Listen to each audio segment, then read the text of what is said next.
नाजरीन, फौरी तौर पर तबसरा दिया जा रहा है। फौज ने एक्शन ले लिया है इमरान खान के मुतल्लिक। कहा है कि तुन देवांगे अगर उन्होंने इस तरह की गल की थी। स्वीडन में चलता हूँ अब्दुल कयूम साहब के पास, पता करूँगा फौज को क्यों ये बयान देना पड़ा 2 दिन बाद। इमरान खान कहते हैं कि मेरे पे जो हमला हुआ है, जो वजीराबाद में, उसकी FIR भी नहीं काटी गई और दीगर मामलात ऐसे हैं। फौज के ऊपर उन्होंने हाजिर सर्विस जनरल है उनके ऊपर इल्ज़ाम लगा दिया था। जी बताइएगा, क्या देख रहे हैं इस एक्शन को, जो फौज ने एक्शन लिया है इमरान खान के मुतल्लिक? नसीर साहब, बहुत ध्यानदारी के साथ सोचना चाहिए और बात करनी चाहिए, और उस बंदे उन बंदों को विजन होनी चाहिए सच्चाई के ऊपर। आप देखें, एक वजीर आजम मुल्क के ऊपर कातलाना हमला होता है, सिर्फ हमला नहीं होता, गोलियां मारी जाती हैं। और दुनिया में कोई मिसाल ऐसी नहीं है कि एक वजीर आजम के ऊपर गोलियां मारी जाए, उसको कत्ल कर दिया जाए एक किस्म का, और वो अपनी FIR भी दर्ज न करा सके। अपने जो उसके जहन में है कि कौन कौन बंदा हो सकता है। दुनिया में हर जगह जहां किसी को कोई पत्थर मारता है, गाड़ी तोड़ता है, पीछे दौड़ता है, कोई चोरी करता है, पुलिस में जाके वो मशकूक इंसानों के खिलाफ जाके नाम देता है। इसके बाद इंक्वायरी होती है, इंक्वायरी में पता लग जाता है वो सच है झूठ है। ये बात कभी नहीं होनी चाहिए कि सर्विंग जनरल आपके गद्दार निकले और उनको फांसी दी गई। क्यों सर्विंग जनरल को फांसी दी गई? क्योंकि वो गद्दार था, वो आपकी जासूसी कर रहा था, वो दूसरी दुनिया को, इंटेलिजेंस इदारों को, पाकिस्तान की सारी सिक्योरिटी दे रहा था, तो वो भी सर्विंग ब्रिगेडियर और जनरल, लेफ्टिनेंट जनरल को सजा दी गई। तो ये बात तो गलत है ना। सर्विंग जनरल, सर्विंग या रिटायर्ड, जो भी मुल्क का वफादार नहीं है या मुल्क की इस्तिकामत या मुल्क की इंटेग्रिटी के खिलाफ काम करता है, उसको सजा मिलती है, दुनिया में मिलती है। तो पाकिस्तान को आसमान से उतरा हुआ फरिश्ता नहीं है। बात यह है कि जब रहील शरीफ के खिलाफ जरदारी जैसा इंसान ने तकरीर में कहा था कि मैं तुम्हारी ईंट से ईंट बजा दूंगा, इससे ज्यादा क्या हो सकता है? जबकि वो Raheel Sharif serving 4 star general chief of army staff था, और ये शख्स लड़काना में तकरीर कर रहा था, इसको किसी ने नहीं पकड़ा।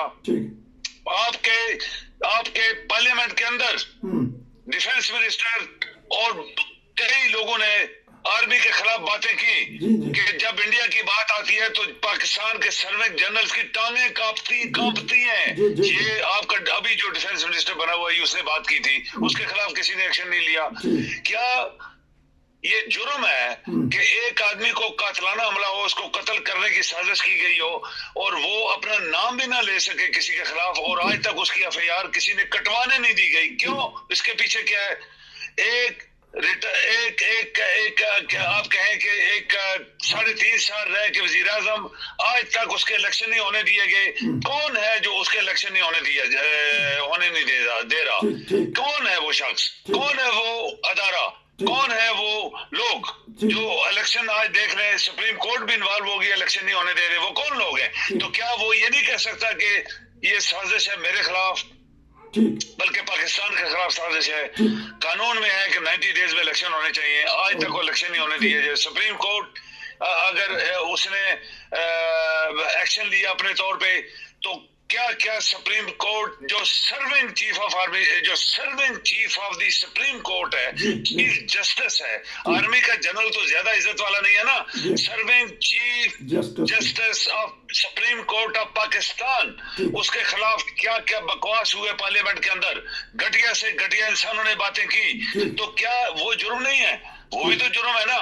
उसके खिलाफ किसने एक्शन लिया? क्यों चीफ जस्टिस जो है खुद एक्शन लेने वाला, उसने आज तक क्यों नहीं उनके खिलाफ FIR कटवाई, और क्यों नहीं उनको बुलाया वहां पे सुप्रीम कोर्ट के अंदर? ये सब चीजें हैं जो बहुत सारी, नसीर साहब, लोगों को काउंट करनी चाहिए, लोगों को सोचना चाहिए, लोगों को देखना चाहिए कि पाकिस्तान के अंदर क्या क्या हुआ और किसी ने एक्शन नहीं लिया। लेकिन अगर एक एक्स वजीर आजम, जिसको कोई भी नहीं कहता एक्स वजीर आजम, आप देखें हैरान होंगे आप, ये बात मेरी बात नोट करें, आप जब भी किसी पुराने वजीर आजम का नाम लिया जाता है, कहते नवाज शरीफ जैसे बंदे को कहते हैं एक्स वजीर आजम, वो जिलानी जो है उसको कहते हैं एक्स वजीर आजम। जब इमरान का नाम आता है इसको एक्स वजीर आजम नहीं कहते। क्यों?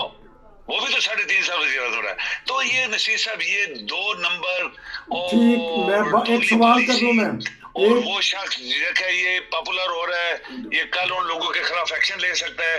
तो इस तरह के प्रोपेगेंडा करके उसको डाउनग्रेड, उसके मोरल को डाउनग्रेड करना और लोगों को बेवकूफ बनाना, ये मेरे ख्याल में जो पढ़े लिखे लोगों को वो एक्सेप्ट नहीं करने वाले। बिल्कुल बिल्कुल, मैं एक सवाल कर लूं क्योंकि ये इस बात की तायद है, पार्लियामेंट में एजाज सादक जो स्पीकर है उन्होंने भी कहा था कि जब इंडिया के जो जहाज थे जब गिराए गए उस वक्त जंग होने लगी थी, तो उन्होंने नाम लेके जनरल बाजवा का कहा था, वो डर गए हैं, उनकी कांपें जो टांगें कांपती हैं। अच्छा, एक हाजिर वजीर आजम जुल्फकार अली भट्टो, अगर उसके खिलाफ FIR दर्ज हो सकती है तो क्या वजह है किसी जनरल के खिलाफ FIR क्यों नहीं दर्ज हो सकती? ये लोग सवाल पैदा कर रहे हैं, जी बताइएगा। हाँ, ये है ना, दाल में कुछ काला है। अच्छा, एक वजीर आजम, देखे मेरे ऊपर अटैक होता है तो मैं, पुलिस पूछती है पहले कि तुम्हें किसी चीज बंदे के ऊपर शक है, तो बंदा कहता है हाँ जी मुझे 2-3 बंदों के ऊपर शक है, चाहे वो कोई भी है, उसके ऊपर लोग नाम लिखाते हैं। ये वजीर आजम है, वो एक्स वजीर आजम है, वो आम बंदा नहीं है। उसके ऊपर कातलाना हमला हुआ है, उसको किसी ने पत्थर नहीं मारा, किसी ने जूता नहीं मारा, जैसे जूते भी लोगों को ऊपर बरसाए गए पाकिस्तान में, तो उसको तो गोलियां मारी गई हैं और 2-3 डायरेक्शन से मारी गई हैं। वो बच गया तो किस्मत से बच गया, अल्लाह ने उसको बचा लिया। लेकिन क्या वो नाम नहीं ले सकता कि एक मेजर जनरल या एक जनरल या एक ब्रिगेडियर वो इस चीज के अंदर इन्वॉल्व है? क्यों नहीं नाम ले? जब वो नाम लेता है, पहली बात है उसकी FIR आज तक किसी ने कटवाने नहीं दी। जब वो नाम लेगा तो इंक्वायरी करो, आसान तरीका है ना, उसकी इंक्वायरी करो और उस जनरल से पूछो कि हाँ भाई तुम्हारा नाम आ गया है, तुम रिजाइन करो ना पहले। जनरल, एक मेजर जनरल को आसमान से उतरा हुआ है। जब 4 स्टार जनरल्स को, रईस शरीफ को जरदारी ने तुम्हारी ईद से ईद बजाऊंगा, उसने नाम लेके बताया था, तुम्हारी ईद से ईद बजा दूंगा, तो किसी ने इंक्वायरी नहीं करी, किसी ने उसको पकड़ा नहीं, किसी ने उसको जेल में नहीं भेजा, किसी ने FIR नहीं दर्ज कराई। तो अगर एक एक्स वजीर आजम एक मेजर जनरल का नाम लेता है तो तरीका तो ये है कि वो अदारा उस मेजर जनरल को बोले तुम रिजाइन करो और तुम्हारे खिलाफ ये इतना बड़ा इल्जाम आ गया है, तुम इधर इंक्वायरी में जवाब दो, क्या तुम इस साजिश में शामिल था? अगर वो कहे जी नहीं है या उसके खिलाफ कोई इंक्वायरी वो प्रूव नहीं कर पाती, और इंक्वायरी भी होनी चाहिए फौज के बंदे नहीं बल्कि बाहर से जजेस की इंक्वायरी होनी चाहिए और जो दयानतदारी के साथ सवाल जवाब करें। तो अगर वो कहता है कि अगर वो बच जाता है तो बच जाता है, उसको रीइंस्टेट कर दो, फिर दोबारा मेजर जनरल बना दो। लेकिन ये तो नहीं हो सकता कि मेजर जनरल के खिलाफ बात हुई है तो लिहाजा जनाब आर्मी के खिलाफ बात होगी, चीफ ऑफ आर्मी स्टाफ, सारे लोग टपक पड़े। क्यों भाई, ये क्या बात है? ये पाकिस्तान है और पाकिस्तान 4 बंदों का नहीं है, पाकिस्तान 22 करोड़ लोग रहते हैं, 22 करोड़ लोग रहते हैं, उन सब का हक है कि उनको इंसाफ दिया जाए। बहुत शुक्रिया, क्योंकि ये फौरी तौर पे तबसरा था। नाजरीन, हालात ख़राब हो चुके हैं, मुआशी तौर पे, सियासी तौर पे, अदालती तौर पे, अब फौज भी बीच में शामिल हो गई है। हम किसी के ख़िलाफ़ नहीं है, लेकिन ये तबसरे अब हो रहे हैं। आने वाले हालात जो पाकिस्तान के लिए मुश्किलात खड़ी कर रहे हैं, सरहदें भी गैर महफूज हैं, आए दिन दहशत गर्दी हो रही है, हमारी पाक फ़ौज के जवान शहादतें भी दे रहे हैं। अब ये नया पंडोरा बॉक्स खुल गया है, क्योंकि सियासतदानों को तो चाहिए कोई बात, जो मुखालफीन है इमरान खान के, उनको तो एक बात चाहिए थी कि देखा ना अब फौज भी उसके खिलाफ बातें करी। ये मैंने कयूम साहब से स्वीडन से फौरी तौर पे तबसरा लिया। आपका बहुत शुक्रिया कि आप इस वक्त बहुत ज़्यादा मसरूफ़ थे, शाम का टाइम है, आपकी छुट्टी का वक्त है, आप ख़रीदारी कर रहे थे, बहरहाल आपने मुझे वक्त दिया, बहुत शुक्रिया। इंशाल्लाह फिर इस मामले में आपसे कल या परसों दोबारा फिर बात करेंगे। नसीर को इजाज़त दीजिए, अस्सलाम वालेकुम।